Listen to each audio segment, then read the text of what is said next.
Hello everyone, this is Project Batch 35 of CSC Department MIT Mysore. In this video, we are going to walk you through our major project, that is fire detection using deep learning, which was done under the guidance of Professor Suhasji.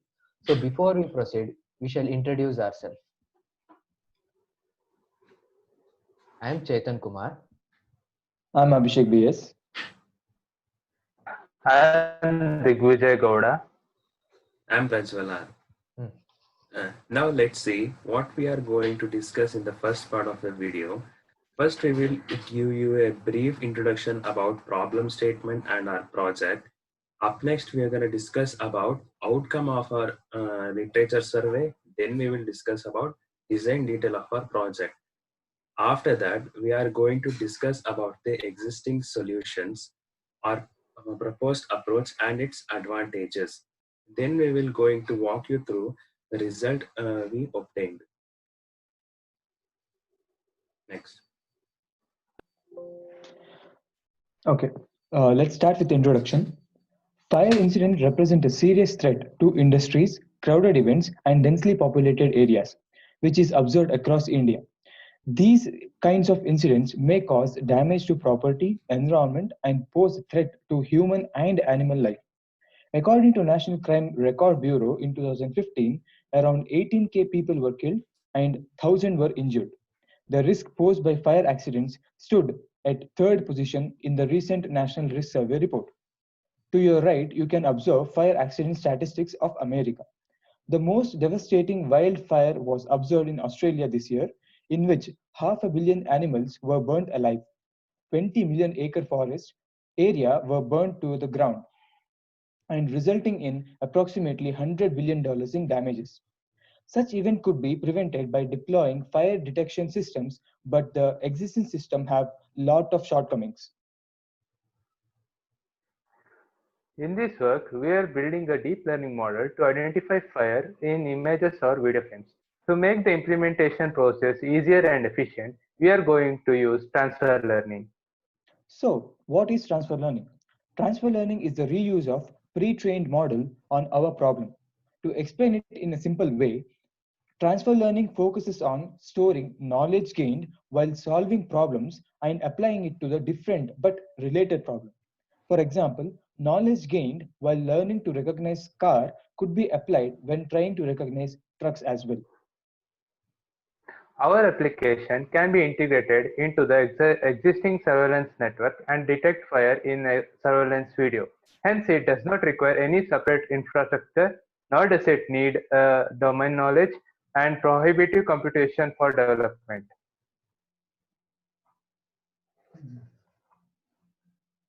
Now, coming to the literature survey, we have explored around 20 papers from various publications such as IEEE, Mendel, Hindawi, etc. The approaches that were used can be classified into three categories. First of which is traditional machine learning with feature engineering. Here, the model is built using handcrafted features, using concepts such as color models, color space, motion vectors, and so on. Therefore, it requires domain knowledge. Here, the domain is the field in which the solution is being built. For example, if we are building a model on medical imagery, here the domain would be medical science. Now, this process is tedious and time consuming, and the major problem with this is the model is problem dependent. A model built for forest area may not work as expected in indoor situation. So these are the problems associated with feature engineering. Now, the next category is building a deep learning model from scratch. Here, the problems associated with this approach is requirement of a large data set. And by large, I mean like 60,000 to 70,000 images minimum. So the problem is we cannot get that much of annotated images for our example. So it would be tough to achieve a good, precise, accurate model using a small data set. Now, the next disadvantage is need for immense computational resources. Now, you might know that neural networks are actually trained using GPU and not the CPU. And GPUs are pretty costly. And to train a CNN model, you might need around 8 to 12 or 4 to 8 GB of GPU, which is extremely costly. Now, the whole process is slow and it is difficult to tune hyperparameters. So what are parameters and hyperparameters? Parameters are something which is learned by the model during training, okay? Whereas hyperparameters is set by the programmer, okay? It needs some experience, okay, to find the right values for hyperparameters. Now, the third and final approach is transfer learning. In transfer learning, as Abhishek previously said, we take pre-built models for use, and it is not associated. I mean, it does not have any disadvantages which is associated with the traditional machine learning and deep learning from scratch. Now let us talk about existing hardware system. Basically, there are two types of fire detectors. One is heat detector and another one is smoke detectors. As the name itself suggests that heat detectors detects fire through the presence of heat. These are mainly used to protect property, not to human lives. The shortcoming of these systems are they are slower to detect if fires, cannot detect as smolder fires. Objects might block heat flow to the detectors from the fire to detector.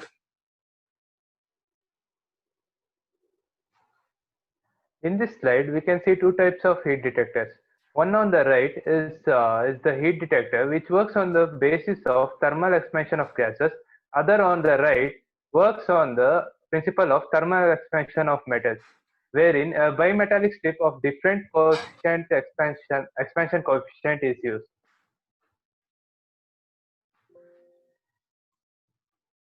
Now, let's move on to smoke detector. Smoke detector detects fire through sensing particles of combustion, that is, smoke in the atmosphere. These systems produce a lot of false alarms and cannot be used in construction, cooking, steamy, humid, and dusty and sanding environment. These cannot detect fires that release less smoke, like LPG fires. A combination of heat and smoke detector is required for effective detection. Hence, you need to invest in both of these systems, which drastically brings up the initial investment cost. Next.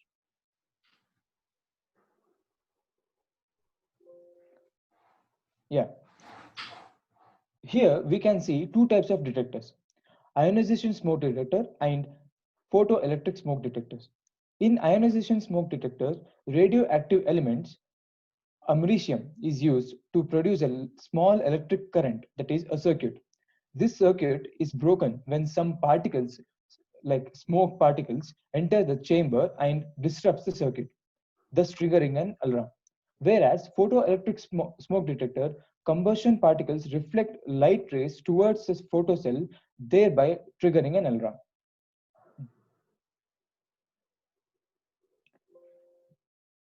Now, as I told earlier, transfer learning is a reuse of pre-trained model on our problem. Those pre-trained deep learning models are used for feature extraction. This method is called representation learning. These extracted features are used to train the machine learning classification model. For feature extraction, we have experimented with ResNet 50, the Inception V3, and InceptionNet V2. For classification, we have used decision tree, naive Bayes, logistic regression, and SVM, that is support vector machine.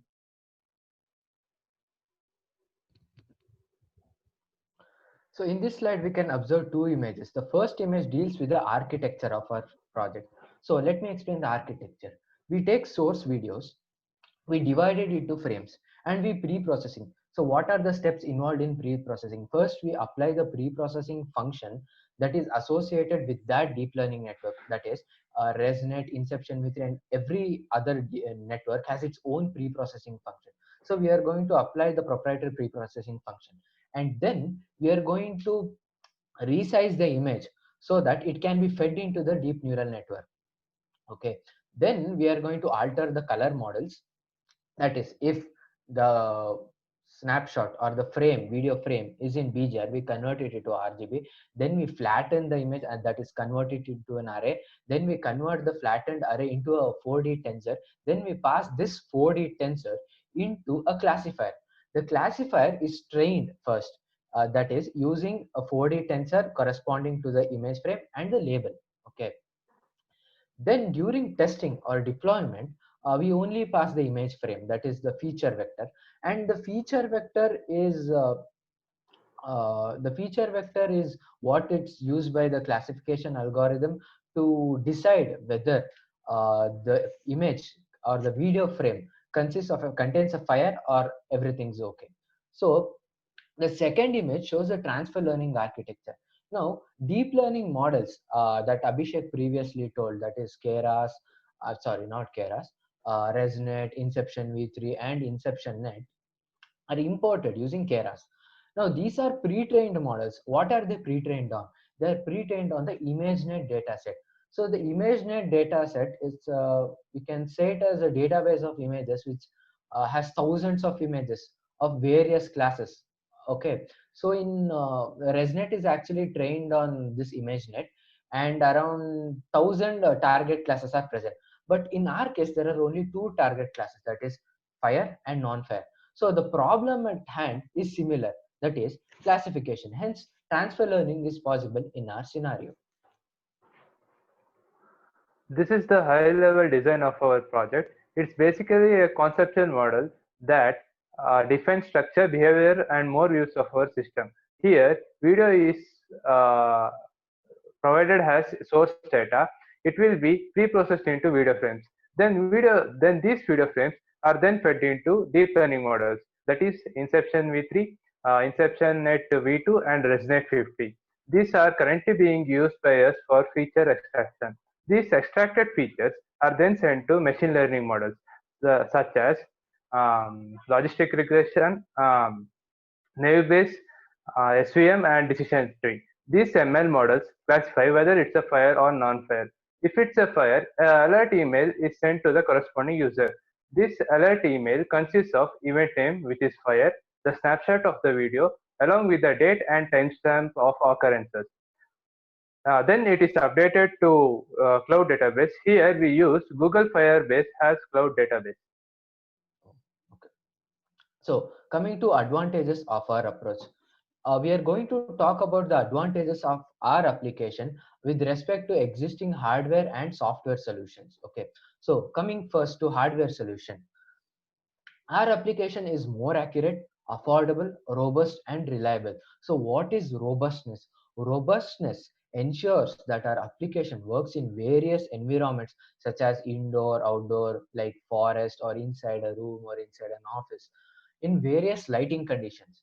And unlike hardware solutions, there is no need of setting up a dedicated infrastructure, and our project is meant to be integrated with the existing surveillance infrastructure, that is CCTV cameras. So we are going to apply our model to the videos that we can source from the CCTV cameras. Now, what about the advantages compared to existing software solution? Our project or our model is easier to build, alter, upgrade, and requires fewer computing resources to train. So why is it easy to build and alter?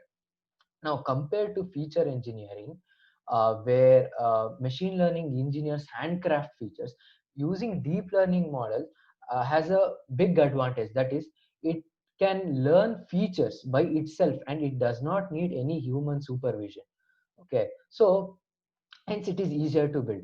And since we are using transfer learning, that is, we are using a pre-built model, we do not need much computing resources to train, because the only thing we are training here is the classifier and not the deep learning network, which usually takes a lot of resources and time. Okay, there is no need for domain knowledge as in case of feature engineering, and as I previously said, there is a minimized use of computing resources. Okay, now coming to results, as Abhishek and Digvijay have previously mentioned the various deep learning models and the various machine learning classifiers that we have used in our project. Now, we tested all the possible combination on our training dataset, and we observed that the combination of ResNet 50 as the feature extractor and SVM as the classifier gave us the best performance. Now, the performance was measured in terms of accuracy, precision, and recall, and for all of these performance metrics, our model has offered the highest levels or values compared to others. That is 97 point, I mean, approximately 97 to 98% for all these performance metrics.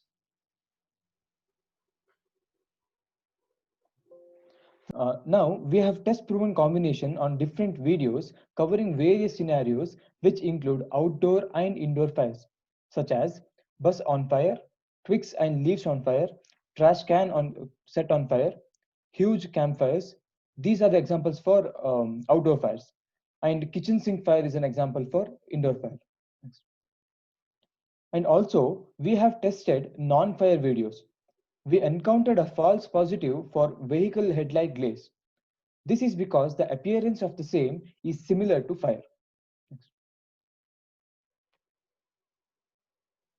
Now, to conclude, our application aims to fill the gap that exists in the current system.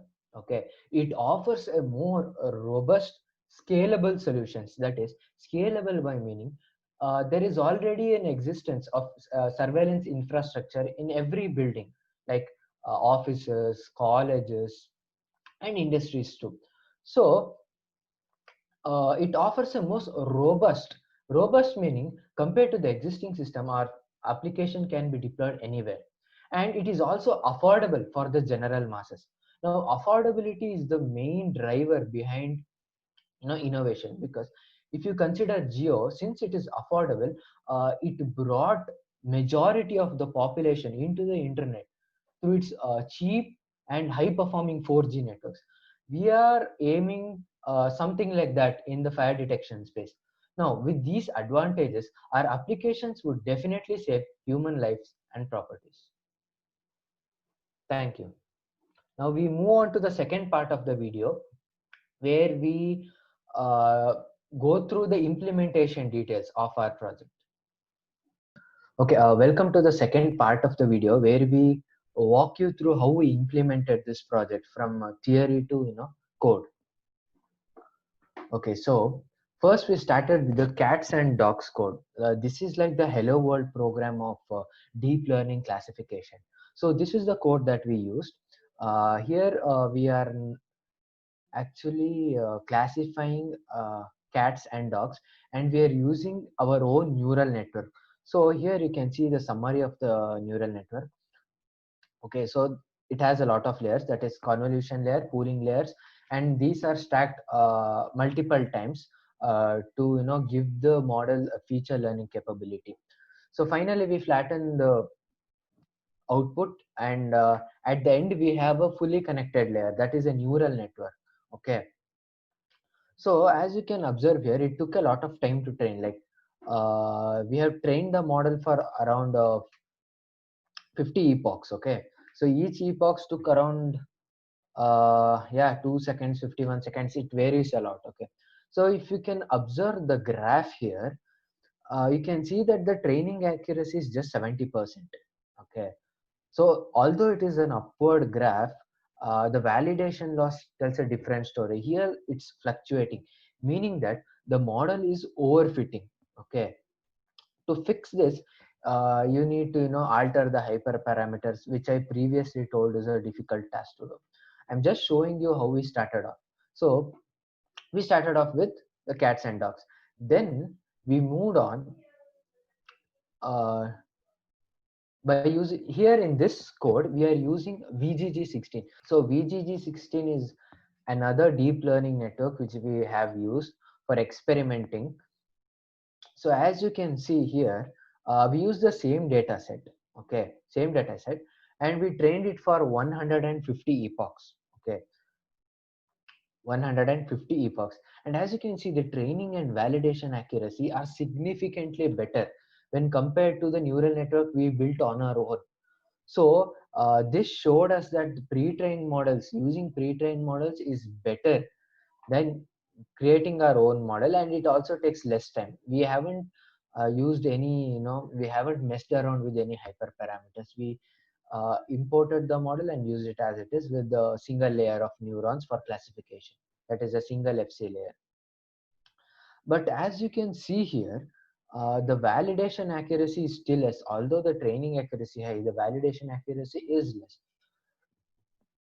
So this is the confusion matrix, and we tried to implement the same with our forest fire, and it did not give that much of better accuracy. So what we thought was try with different models. So uh, let me go to the feature extraction part. Our project is divided into two parts. One is the training and the other one is deployment. So in training, we have two parts or two stages. One is the feature extraction, the other one is training the model.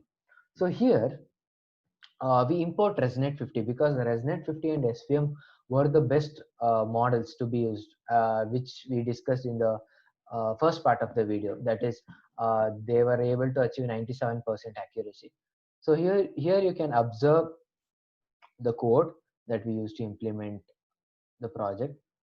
So here we are extracting the features of all those images. As you can see, there are a lot of images, so that there are totally 3046 images of both fire and non-fire, okay, included, combined, they amount to 3046. So then we save the features and the labels. So the labels are fire or non-fire. These are encoded labels. That is, we are using a label encoder to transform the string labels into digits. That is 0 or 1. 0 means fire and 1 means non-fire. So then we save it, okay, HDF format, that is a hierarchical data format. So it was done using H5Py library. Okay, so then we also save the model in the same format. So next, we move on to the classification part. Here, what we do is we take the classifiers and pass the extracted features along with the labels and train it. So how are we going to test the model? We are testing the model using k-fold, stratified k-fold validation. So in stratified k-fold validation, we divide the entire training set into 8 parts, and we use 7 parts for training and the remaining 1 part for testing. Okay, we repeat the entire process for 8 times such that each part gets an opportunity to become the testing or validation set. Okay, so how do we compute the accuracy? We compute the accuracy by taking the average of all the 8 folds. Okay, accuracy, precision, and recall values. So here you can see this is the confusion matrix for the first fold, and as you can see, we obtained an accuracy of 93, precision of 93, and recall of 91. And this keeps on changing as because the training set keeps on changing, right? So then we sum up. There are totally 8 folds here. So when we sum up, we got an average accuracy, precision, and recall values of 93, 91, and 92% respectively. So we repeated the same procedure for decision tree, for logistic regression, and for support vector machine.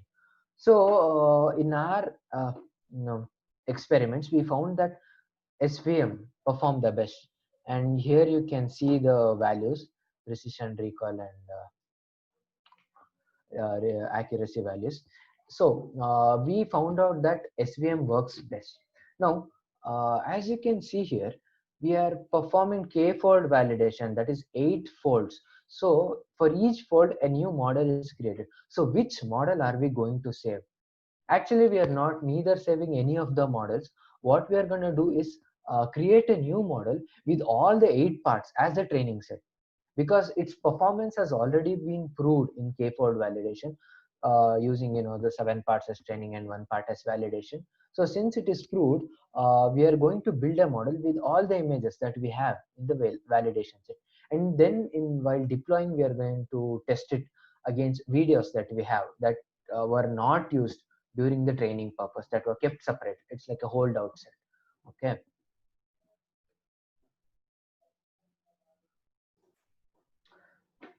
now let me show you how we implemented, that is implemented the GUI, Firebase, and all the other functionalities of our project. So the IDE we used here was Spider. During training phase, we used Jupyter notebooks, but here we are using Spider since it's easy to transport .py files. So now we took on a modular approach. So what is a modular approach? In a modular approach, we divide the entire code into functions. Okay, So these functions are called whenever we need their functionality. So what are the advantages? The advantages is, since it is grouped, we know what's happening. That is, we are bundling functionalities into functions, and if anything goes wrong in a particular stage, we can easily debug it since we have grouped it, right? As you can see, we have a lot of functions here.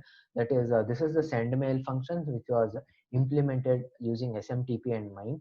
And then we have a lot of Firebase functions meant for configuration, logging in, adding an entry, signing up, and loading feature and classification models. And then we have OpenCV functions that are used to test on videos and images. Okay, so now let me guide you through the project. So when we run this, we get two windows. Okay. The graphical user interface for our application was built by using tkinter. Python offers multiple options for developing GUI. Out of all the GUI, most commonly used is tkinter. To create a tkinter app, first import the tkinter module, create the main window, add any number of widgets to main window, apply the event trigger on the widgets. There are two windows. First one is the login page. This window shows all the fields to be filled and the necessary GUI changes that come with it. Once the user logins, the credentials are stored in the system so that the next time when the user opens the application, there is no need to log in again and can directly proceed. Coming to the next window, that is detection window. Here in this window, we can choose between video mode and images mode. The user must select the video file and image directory for video mode and image mode respectively. The path chosen will be displayed in the label. After selecting the file, user can run the detector. So as Digvijay said, we build the GUI using tkinter. We'll run the application later. Now, coming to other aspects of our application, it was important that an alert function was implemented. So whenever we detect fire, we need to inform the concerned stakeholders that a fire is present in their facility or somewhere. So this was implemented using a mail function and Firebase log. So whenever fire is detected, our application sends a mail, which was already, this was already described by Digvijay in the previous section. Now, here you can see the mail sent by our project. So first, there are three parts in our email. One is the alert, that is the fire detected, which is the event. Then we are going to send in a time and date stamp of fire occurrence. Okay. Along with that, we pass in a snapshot of the video so that the stakeholder can view the fire. Okay. This is the alarm function. And another thing is we have maintained a log. So whenever a fire occurs or if there are any internal errors within the code, the log is updated along with the type of the event and the time and date stamp. So this was built using Google Firebase, which will be explained by Abhishek. Firebase. Firebase offers two types of database. One, real-time database, and the other one is Cloud Firestore. A real-time database instance of Google Firebase is used to implement a log for our application. To achieve this, we have used Firebase library, which provides us with a simple Python wrapper. Firebase provides a Python interface to the Firebase REST API. Here, you can see the structure and an entry in the real-time database. Each entry has two fields, event and stamp, which stores the types of event, time, and date of event occurrence, respectively. Each entry is uniquely identified by a 20-character key. Next. In the authentication section, we can see the users that have signed up to Firebase, and these are the ways in which the user can sign up to Firebase. As you can see, the email password option is enabled. There are also the other options such as Facebook, Twitter, Google, Apple, and Microsoft, and many more. Next. Now, this is the authentication route for the database. As you can see, only those users whose emails have been verified can read from or write to the database. Okay, now let us run the project. So the driver program is a GUI driver which has been mentioned here. So when we execute this, first Firebase configuration will be completed, and then it will load a video. Load a window.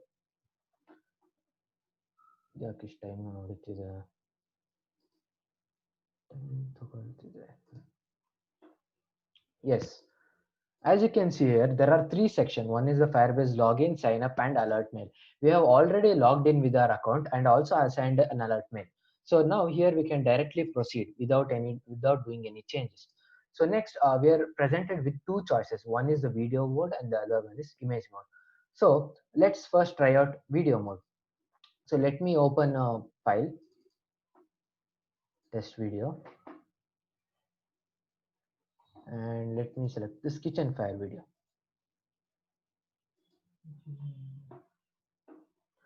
Now here you can see that, yeah, the result is overlaid on the window. That is, the result is overlaid on the video itself, so that the user can easily identify. So whenever a fire is detected, an alarm or an alert mail is sent to the email and the Firebase. So this is already shown in the previous sections. So next we're gonna check with another video just to be sure. Mhm. Here we'll test a forest fire video, okay? Or yeah,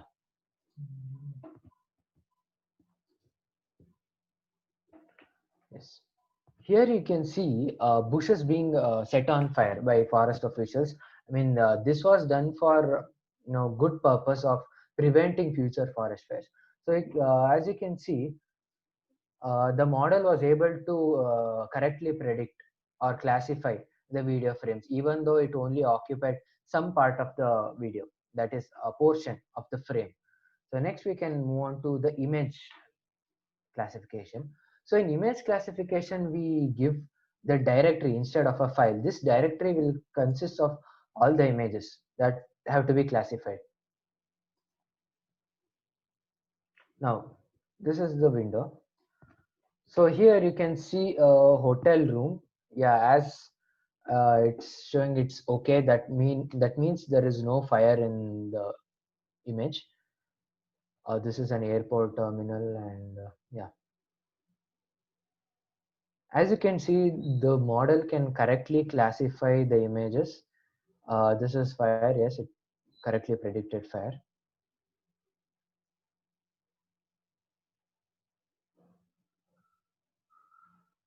Yes, there are a lot of images. Let me skip. Uh,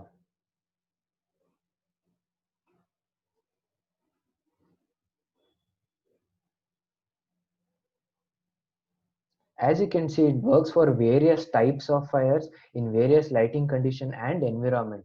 Thus, we can surely say that the model is robust. Now, let me show you a live example how an alert email is sent. Okay, so now we are going to select a video. Now, what I missed at that time saying was, we can select multiple types of files. Here we are presented with the two options, that is AVI and MP4, and there's also an option of selecting all types of files. So let me choose MP4 files, just MP4 files. Okay, so in test videos, I'm going to select this video. Okay, so let me run it.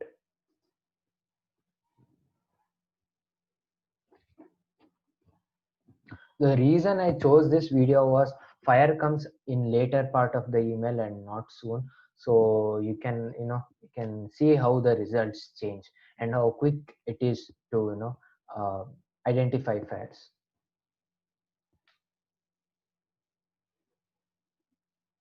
So the way the fire is being set is they are keeping a hair dryer on and putting a nylon cloth on it. So this increase the hair dryer increases the heat, therefore causing a fire.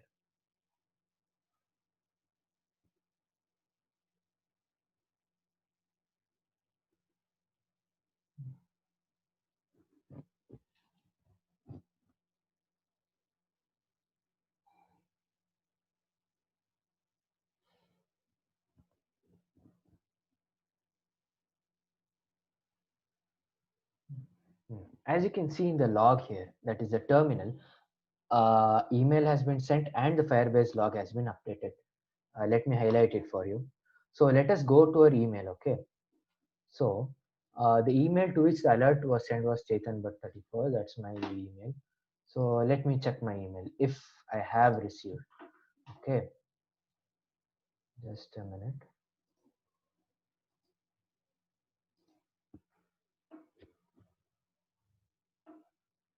Yes, here you can see I have received a new email that is at 1617.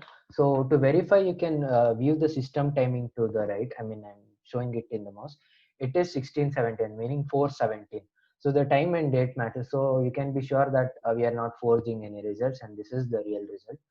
And as you can see, the event has been mentioned along with the date and timestamp. And this is the image. This is the time at which the classifier was able to predict that it was a fire. And as you can see, the fire is pretty small here, right? Compared to the rest of the image, the fire occupies a small part of the image. And the model was still successful in identifying that fire. So let us go to the logger. Let me refresh it.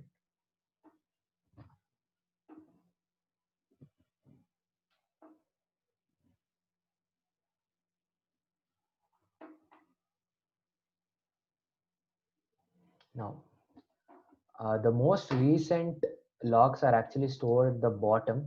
So let us click it here. Yes, the log updation was also successful in this case.